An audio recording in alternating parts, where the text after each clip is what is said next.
सुभाष चंद्र पाल रेणुकूट सोनभद्र के रहने वाले हैं और आप मैकेनिकल इंजीनियर हैं और आपसे हमारी गुफ्तगू हुई, मैं काफ़ी प्रभावित हुआ। मिस्टर सुभाष चंद्र पाल जी, आपके पास विजन है, आइडिया है, क्या आप अपने आइडिया से हम लोगों को इंट्रोड्यूस करेंगे कि लॉकडाउन एग्जिट स्ट्रेटेजी के बारे में आपका क्या प्लान है, क्या स्ट्रेटेजी है, कैसे इससे निजात पाया जाए? देखिए, ये सेशन बच्चों का काफ़ी लेट हो रहा है और स्कूल कॉलेजेस नहीं खुल रहे हैं, तो इससे जो कैरियर है बच्चों का, वो कैरियर फेड हो रहा है। क्या आपके पास कोई ऐसा आइडिया है कि स्कूल और कॉलेजेस अगर नहीं खुल रहे हैं तो बच्चों की पढ़ाई कैसे हो, उनका करियर को नुकसान ना हो? कोई इसके बारे में आपका कोई विज़न या कोई आइडिया है? देखिए, इस चीज़ से जो है पूरा वर्ल्ड जो है प्रॉब्लम फेस कर रहा है। कई कंट्रीज़ ने कह दिया है कि 2021 तक हम स्कूल एंड कॉलेजेस को नहीं खोलेंगे। ये सबसे बड़ा थ्रेट है किसी लाइफ को, यूथ की लाइफ को, क्योंकि लिए फ्यूचर हमारा ख़राब होगा। आप पढ़ाई रोक नहीं सकते।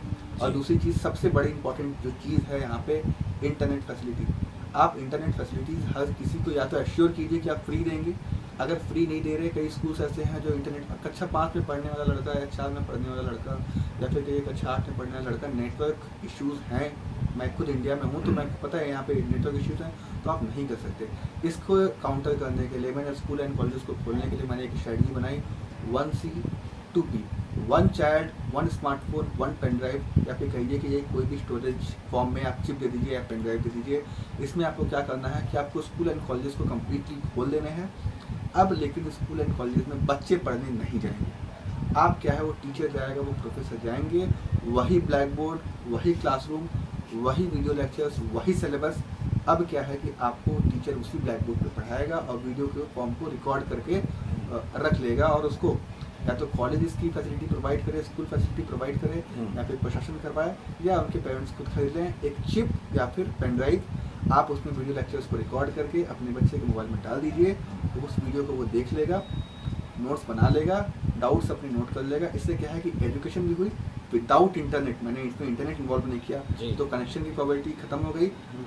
एजुकेशन लगभग आपको पूरी मिल गई। आपका मतलब ये है कि जो स्कूल के टीचर हैं वो स्कूल में जाएं, क्लासरूम में जाएं और ब्लैक बोर्ड पर उसी तरह लेक्चर दें जिस तरह जनरल डेज में लेक्चर देते हैं। बिल्कुल।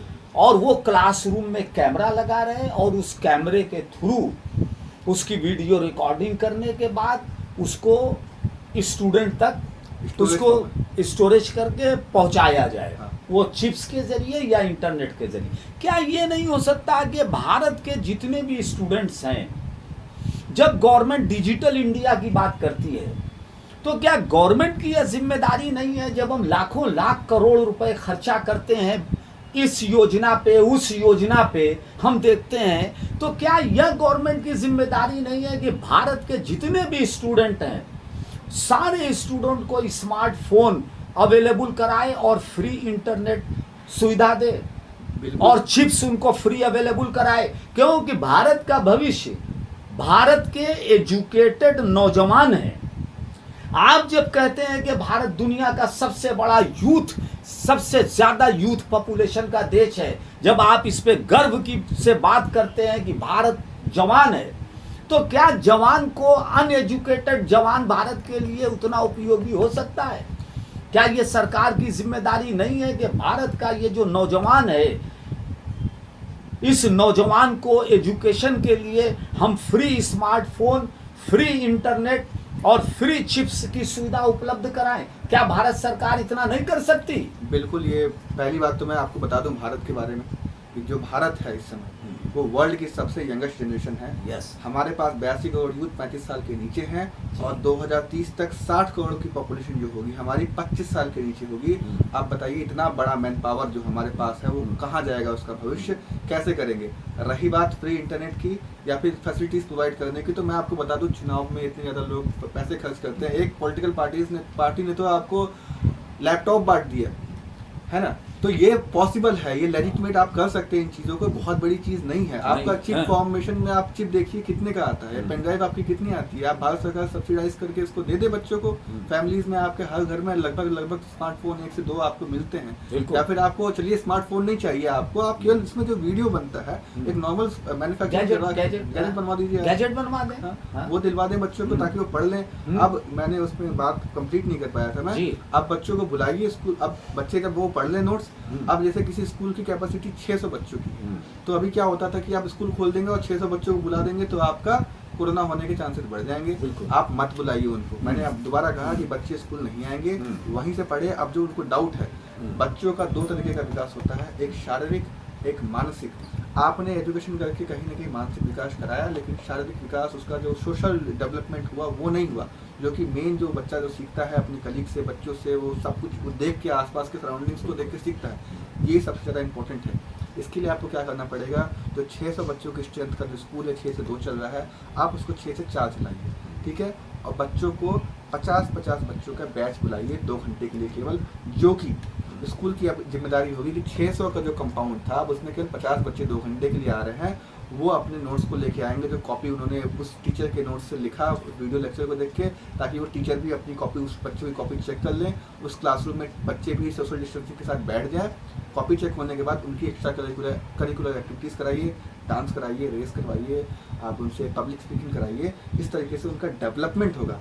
और चूँकि आप 2-2 घंटे या 3-3 घंटे के लिए ही बुला रहे हैं, तो साइकिल में चलाइए। 3 घंटे 50 बच्चे आएंगे, फिर अगले 3 घंटे 50 बच्चे आएंगे, 3 घंटे 50 बच्चे आएंगे। तो सोशल डिस्टेंसिंग के साथ साथ आप उनको एजुकेशन भी प्रोवाइड कर रहे हैं, आप उनको नई तरीके से उनका जो सोशल डेवलपमेंट भी कर रहे हैं, एजुकेशन भी आपकी चल रही है। और वो स्कूल के होता है ना कि घर में बैठ के बोर्डम का शिकार हो रहे हैं बच्चे, वो चीज़ें भी खत्म हो गई, वो दुनिया भी देख रहे हैं, वो सीख रहे हैं नई चीज़ें। और इस तरीके से कम्प्लीटली इस तरीके को आप आगे की जो है ना नया तरीके से आप कैसे करेंगे, तो इस तरीके से आपको अपनाना पड़ेगा। तो क्या आप इस बात से सहमत है कि हमारी गवर्नमेंट को भारत में जितने भी स्टूडेंट हैं, स्कूल, कॉलेजेस, यूनिवर्सिटीज़ के, सबको उनके एजुकेशन के लिए जो भी ज़रूरियात हैं उनको पूरी करे, उनको गैजेट दे या स्मार्टफोन दे, पेन ड्राइव, चिप्स वगैरह फ्री अवेलेबल कराए और इंटरनेट की फ्री सुविधा दे, ताकि बच्चे पढ़ सकें और अफोर्ड कर सकें। तभी डिजिटल इंडिया संभव है। बिल्कुल। देखिए, चिप जो फॉर्म का मैंने जो आपको आइडिया दिया है, स्टोरेज फॉर्म का, ये 1 टाइम पेमेंट है, ठीक है। इसमें आपका ऐसा नहीं लगेगा कि गवर्नमेंट का हर महीने आपका कॉस्ट लगेगा, नहीं। आपके पास फॉर्मेशन आ गया, आप 2 चिप दे दीजिए, 1 चिप दे दीजिए, हार्डली कितने की चिप आती है आपको। 1 वीडियो लेक्चर ही तो रिकॉर्ड करना है, 2 वीडियो लेक्चर आपको टीचर कितना पढ़ाता है उसमें आप रिकॉर्ड कर लीजिए। तो उसके बाद 1 टाइम पेमेंट है ना आपका, ये आप प्रोवाइड कर दीजिए। आप स्टूडेंट्स की नहीं सुनेंगे, यूथ की नहीं सुनेंगे, तो सर आप किसकी सुनेंगे। वर्ल्ड की यंगेस्ट पॉपुलेशन हम है। कल को भारत को विश्वगुरु कौन बनाए, विश्वगुरु हम बनाएंगे या कोई और बनाएगा। तो जब यूथ की बात नहीं सुनेंगे, जो 60 करोड़ यूथ होने वाले हैं 2030 तक, उनके लिए आपका क्या प्लान है। जब तक ये नहीं करेंगे, जब तक आज जनरेशन कहाँ 4th इंडस्ट्रियल रेवोल्यूशन 4.0 की बात करते हैं आज हम, और हम कहीं ना कहीं मनरेगा। ऐसा नहीं लगता है कि भारत के यूथ भीड़ के हिस्सा बनते जा रहे हैं। देखिए, यहाँ पे यही हो गया है। भारत के यूथ के बारे में मैं क्या बताऊँ, जब तक अपॉर्चुनिटीज़ नहीं मिलेंगी आप नहीं कह सकते कोई अच्छा है या खराब है। 24 साल का लड़का या 25 साल का लड़का कुछ भी कर सकता है दुनिया में, कुछ भी कर सकता है, ऐसा नहीं है। जैसे IT सेक्टर अगर नहीं मजबूत होगा तो फिर सॉफ्टवेयर इंजीनियर कहाँ जाएंगे? यही चीज़ है ना, जब इंडस्ट्री नहीं होगी तो हमारे इंजीनियर, मैकेनिकल इंजीनियर्स कहाँ जाएंगे? देश में इंडस्ट्रीज ही नहीं। रियल इस्टेट अगर नहीं हमारा डेवलप करेगा तो सिविल इंजीनियर कहाँ जाएंगे? मौका नहीं दे रहे। आप देखिए, आप मौका नहीं दे रहे हैं उनको, मौका नहीं दे रहे। उसी की जगह अगर आप, प्रधानमंत्री जी ने कहा कि खिलौने बनाइए, हम बना देंगे खिलौना। प्लास्टिक मोल्डिंग की मशीन लगाइए, आप दुनिया का सबसे बड़ा इंस्टीट्यूट, सबसे बड़ी इंडस्ट्री खोलिए प्लास्टिक खिलौने बनाने की। आप देखिए कितना बड़ा रोजगार आएगा, उससे रोजगार वहाँ पे आएगा। जब रोजगार आएगा तो लोगों के जेब में पैसा आएगा, और जब लोगों के जेब में पैसा आएगा तो उसके लाइफ स्टैंडर्ड बढ़ेगा। वो क्योंकि यूथ जो है वो पैसा ज़्यादा खर्च करता है, तो जब वो खर्च ज़्यादा करेगा तो मार्केट में लिक्विडिटी आएगी, और जब लिक्विडिटी आएगी तो हमारी GDP ऊपर जाएगी। अभी क्या है, लड़का कोई तैयारी कर रहा है, 3 साल 4 साल बैठ के तैयारी कर रहा है, तो क्या वो फंड अपना पैसा जो है वो घर से ले रहा है, डिपेंडेंट है, तो क्या मार्केट में लिक्विडिटी बढ़ रही है। लेकिन आप उसी को पार्ट टाइम जॉब या किसी तरीके से जॉब की फैसिलिटी प्रोवाइड करेंगे, तो कुछ भी कमा के वो तैयारी भी कर रहा होगा, तो मार्केट में लिक्विडिटी आएगी। बिल्कुल। जब लिक्विडिटी नहीं होगी, पैसा केवल आप देखिए 1991 के बाद से आप इनइक्वालिटी के ग्राफ देखेंगे इंडिया में बढ़ता जा रहा है, वो इस तरीके से शेप, अमीर और अमीर होता चला गया, गरीब और गरीब होता तो है। ये कोरोना वायरस को आप एक बड़ा थ्रेट मानते हैं दुनिया के लिए? बिल्कुल, क्योंकि लिए इससे कहीं न कहीं से तो क्या कुछ इस तरह की कोई उम्मीद है कि ये कब तक कोरोना वायरस ये चलेगा, या ये कोई एंड है इसका?